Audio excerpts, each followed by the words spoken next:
And welcome to YouTube and BitChute. We've got some tropical storm warnings all around Hawaii and some high seas to Hawaii's east. Not quite as high as yesterday. This system has weakened a little bit since our coverage yesterday. We're still seeing nearly 20-foot waves there. That's what we're looking at here, significant wave height. We've got the probe here on 19-foot waves there. Again, tropical storm warnings for the island of Hawaii. Let's go to our normally scheduled coverage. We're looking at the 250 hectopascal winds of the eastern world. There you go. Very chaotic jet stream in the northern hemisphere and a backward jet stream over the northern Indian Ocean. You can see the jet stream there blowing east to west instead of the normal west to east mode.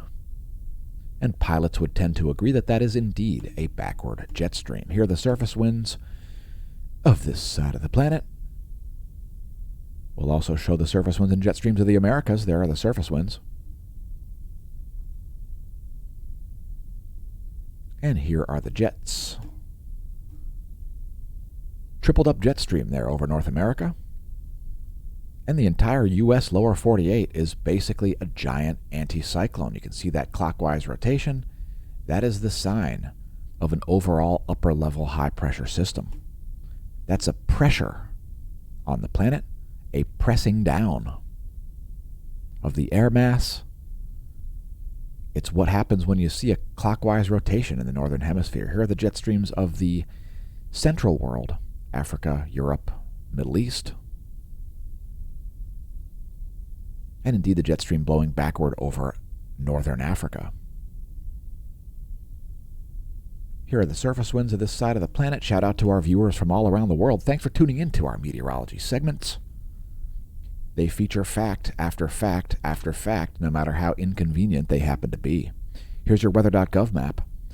We've got some flash flood warnings in northern Utah. And some foggy conditions over most of Wisconsin, it looks like. Dense fog advisories there. And again, tropical storm warnings around Hawaii. Just keep in mind that system has weakened a little bit. And let's just go back one more time here to look at the sea surface temperature anomalies.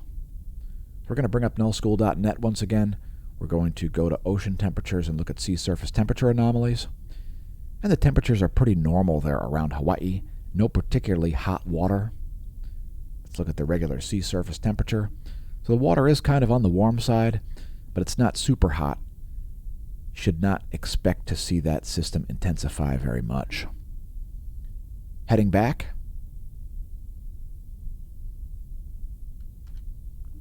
to our lightning mapper here from our NASA GOES lightning mapper.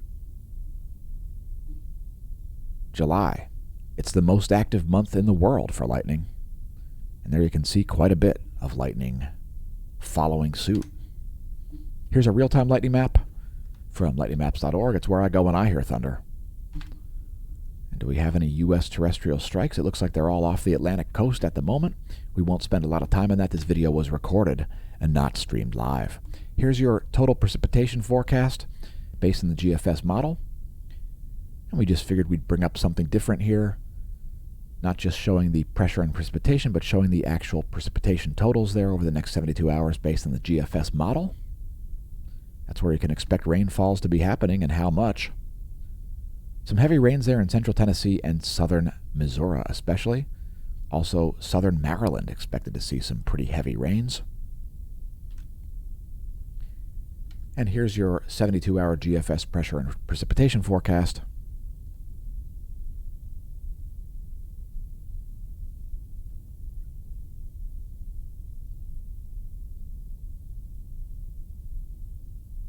And let's continue on. Here's the current pressure environment from windy.com's great graphics. Windy.com's got a great mobile app as well, by the way. Windy.com, check it out.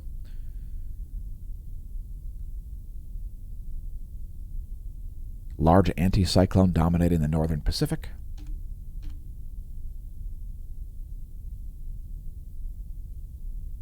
And again, basically the entire U.S. at the moment is a high-pressure environment. Clockwise rotation happening there. You'll be able to see it here in just a moment. So here's your Doppler radar for the lower 48. Some heavy precipitation moving around there around southern Alaska. We'll focus on the lower 48 for the remainder of the video.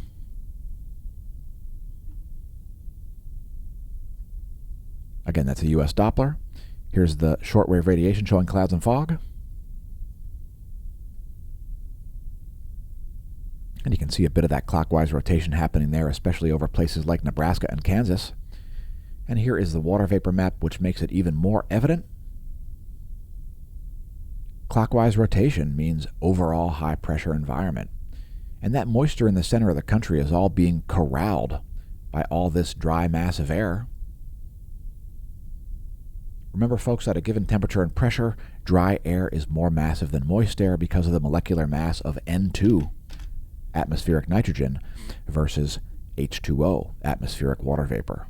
So here's your recap, the US Doppler radar map. We hope you're able to forecast your own weather, but if not, watching our channel may help. Here's the shortwave radiation map showing clouds and fog. And there's a water vapor that should help you understand storm tracks. If your Doppler's not giving you the full picture, the water vapor will probably free you from not understanding what will happen next. Once again, thanks for tuning in. Congratulations on realizing the channel exists. If you're only watching on BitChute, make sure you watch on YouTube. You're missing our space weather content almost in its entirety. In any case, thanks for tuning into the Smash News Network, least busted name in news. May that terrestrial wind be at your back.